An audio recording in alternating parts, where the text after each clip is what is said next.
뉴스버스라는 인터넷 매체에서 윤석열 부인 김건희 씨를 직접 인터뷰했습니다.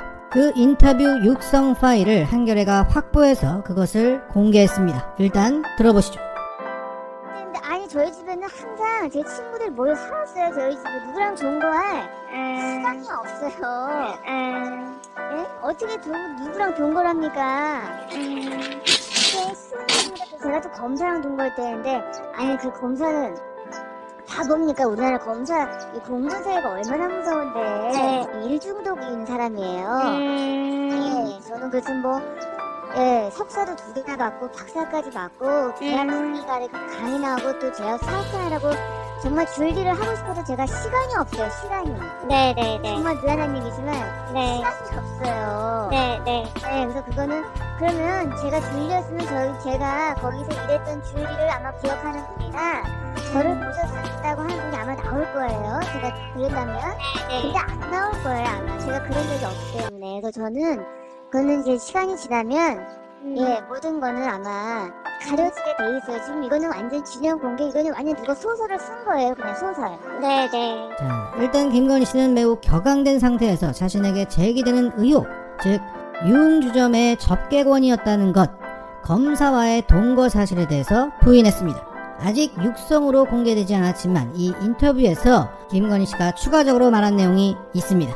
제가 줄리니 어디 호텔의 호스티스니 별 얘기가 다 나고 있는데 기가 막힌 얘기예요. 제가 거기서 몇 년 동안 일을 했고 거기서 에이스였다고 하더라고요. 그런데 저는 그런 미인파가 아닙니다. 저는 원래 좀 남자 같고 털털한 스타일이고 오히려 일 중독인 사람이에요. 자, 일단 김건희 씨는 지금 소설을 쓴 거예요. 그냥 소설이라고 말했습니다. 작년 추미애 전 장관의 소설 쓰신의 발언에 대해서 격분하며 항의 성명까지 냈던 소설가 협회는 똑같이 김건희 씨 발언에 대해서 항의 성명을 내셔야 합니다. 자, 김건희 씨는 자신이 줄리라는 이름의 접객원이 아니었다는 근거로 시간이 없기 때문이다. 일하고 공부하고 일 중독이라 시간이 없었다고 말하고 있습니다. 자, 일단 관련 팩트를 정리해 볼게요. 김건희 씨는 1972년생으로 올해 나이 50살입니다. 초중고등학교는 어디를 나왔는지 아직 알려지지 않고 있습니다.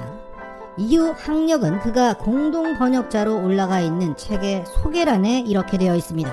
경기대학교 서양학과, 숙명여대 대학원 미술학과 석사죠. 이것을 거쳐서 국민대학교 테크노디자인 전문대학교 박사과정입니다. 그리고 서일대, 그리고 서울정보기능대학교에서 강의를 했다. 그런데 이 대목에서 이상한 점이 있습니다.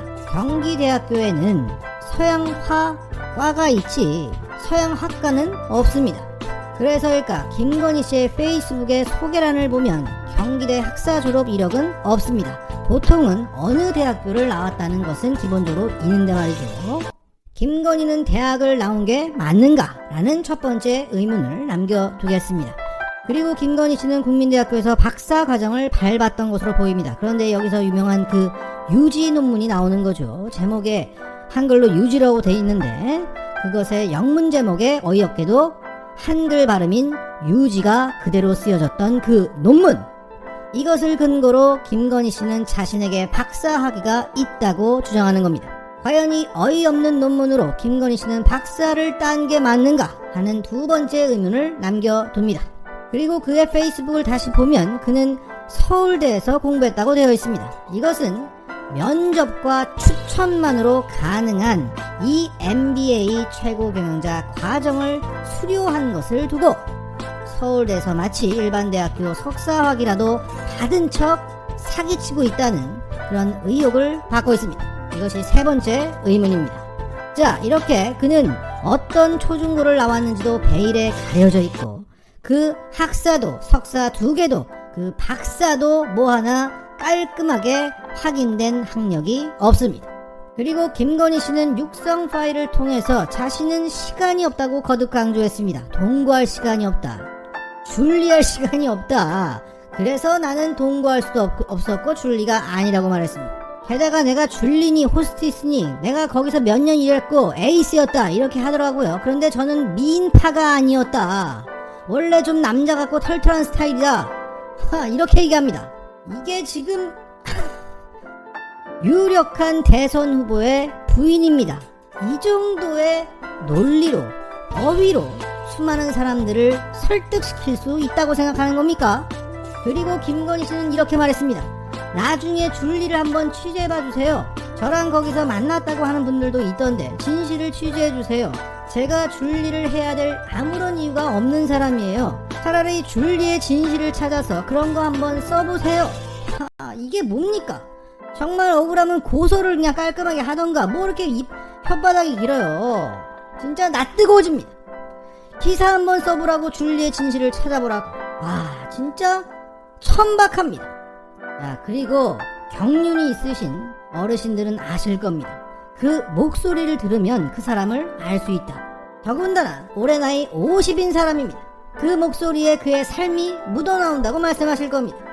지금 이 김건희 씨의 목소리는 그가 지금까지 어떤 삶을 살아왔는지 그냥 말해주고 있습니다. 숨길 수가 없어! 결국 정리하자면 의심스러운 학력, 그 논리와 어휘에 묻어나오는 천박함, 그리고 가벼운 목소리. 그는 자신이 줄리라는 것을 부인하고 있지만 그의 과거, 말, 목소리가 줄리라고 말하고 있습니다. 자, 이렇게 윤석열의 부인의 알고 싶지 않은 정보를 듣게 되었습니다. 귀를 씻어야 합니다. 그런 차원에서 최근 나온 윤석열의 친일 발언에 대해서 이수진 의원의 속 시원한 일가를 전해드리며 마치겠습니다. 윤석열 전 총장이 말하는 반문연대의 본심은 친일연대였습니까? 윤석열은 친일 발언을 한 것이다. 모독한 것입니다. 독립운동사를 폄훼한 것입니다. 더군다나 대권 도전을 선언한 자리에서 나온 발언이기에 더 기가 막힙니다. 자, 문제의 발언은 이거라는 거죠. 한일 관계는 과거사는 과거사대로 하고 미래 세대를 위해서 실용적으로 협력하는 관계로 가야 한다. 이념 편향적인 주창가를 들어서 한일 관계를 망가뜨렸다. 여기에 이수진 의원은 어이가 없다. 대권에 도전하겠다는 분의 역사인식이 이렇게 천박합니다. 일제로부터 빼앗긴 나라를 되찾자는 것이 이념 편향입니까? 윤 전 총장이 생각하는 식민지 시대 이념의 중립은 무엇입니까? 친일입니까? 내선 일체입니까? 당신이 말하는 실용적인 한일 관계는 어떤 것입니까? 구체적인 답이 없어! 한일 강제징용에 대한 대법원의 판결은 어떻게 할 겁니까? 박근혜처럼 재판에 개입할 거야? 검찰총장 시절 피해자를 압박하고 뒷조사해서 배상 요구를 포기하게 만들 작정입니까? 왜 윤 전 총장이 이런 사실을 외면하고 국민의힘 친일 성향을 따라가는지 모르겠습니다. 노골적인 친일이 부담스러우니까 실용주의라는 포장을 하는 것도